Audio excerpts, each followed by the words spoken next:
So you actually have a great deal under contract with a motivated seller, and you have a cash buyer under contract at a higher price for this property. Crap. You ask yourself, what next and how do I get paid? Well, I'm going to tell you how. Stand by. Let's get it.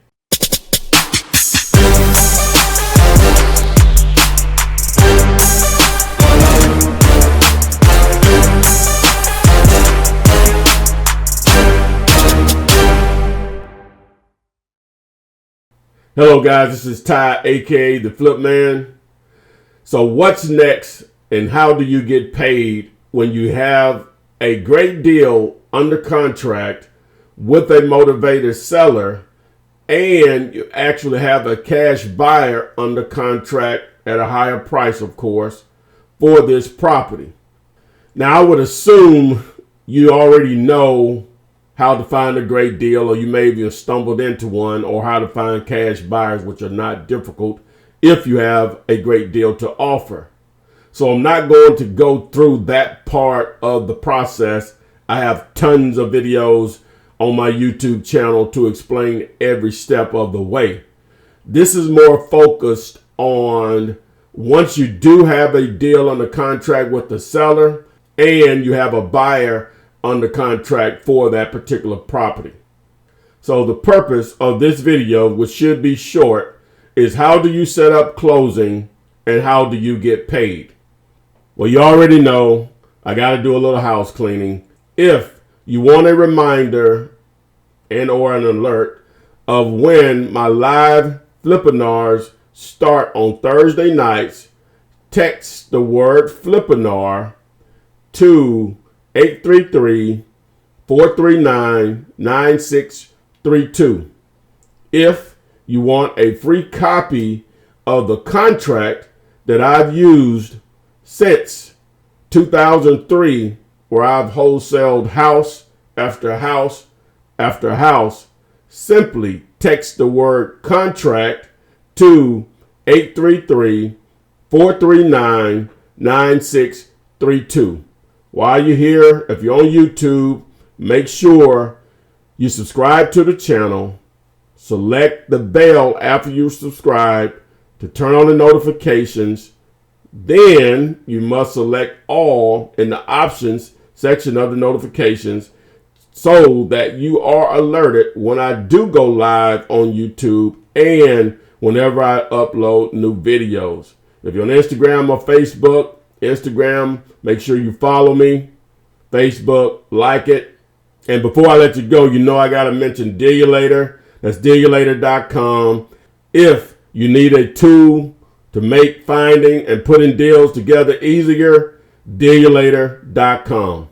Now back to the video. You already have everything in place. The hard part has been done, unless there are issues with the titles, which a lot of times is out of your control. But assuming everything is going to go smoothly and there are no title issues. But you've done the hard part when you found a great deal. The cash buyer in most cases is not that difficult if it's truly a great deal.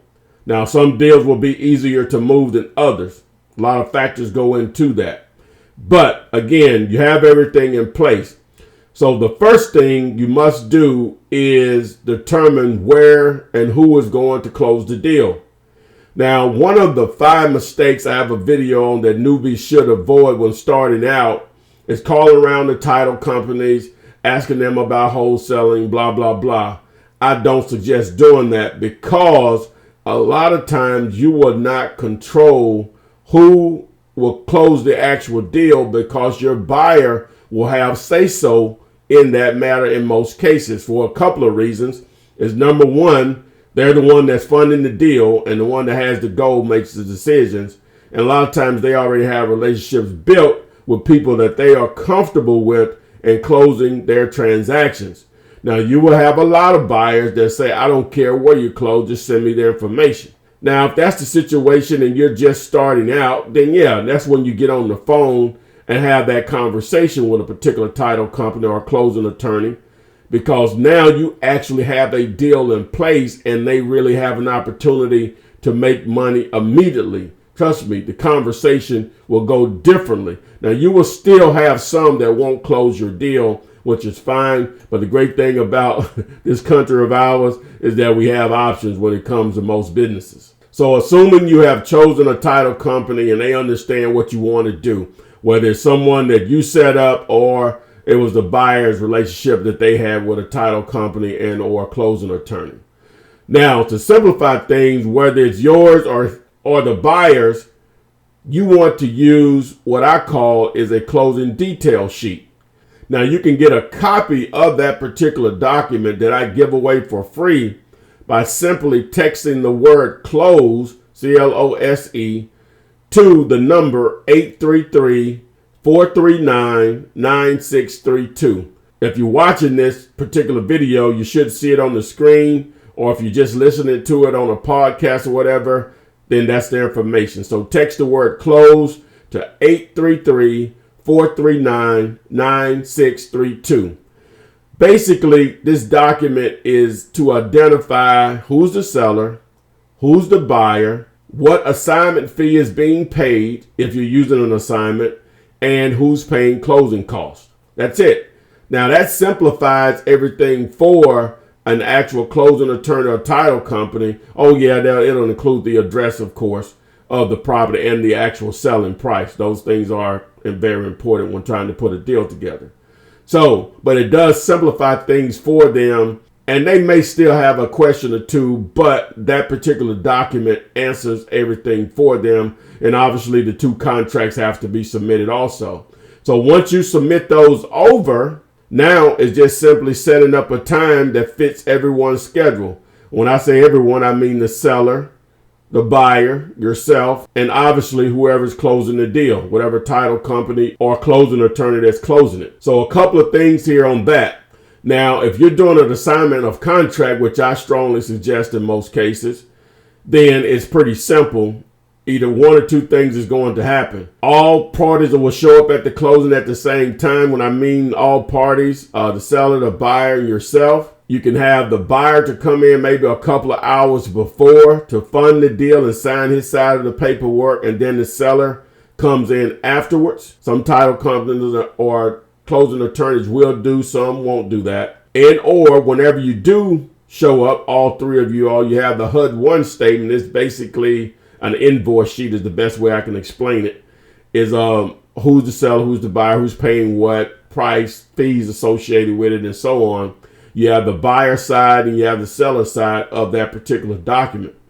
So on the buyer side of it, it may say borrower of the document is where your assignment fee is going to be placed.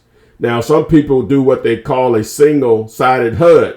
I think that's the term, is the way I've understood it, where the seller only sees their side of it and the buyer only sees their side of it. Now, that's possible also. And the reason I'm even mentioning this because I don't really care. When I show up at a closing, it's the seller, the buyer's there, myself. I introduce the buyers. Hey, this is my partner on this deal. The buyer already knows the deal because, number one, he and I will have a relationship because he wants me to feed him more deals.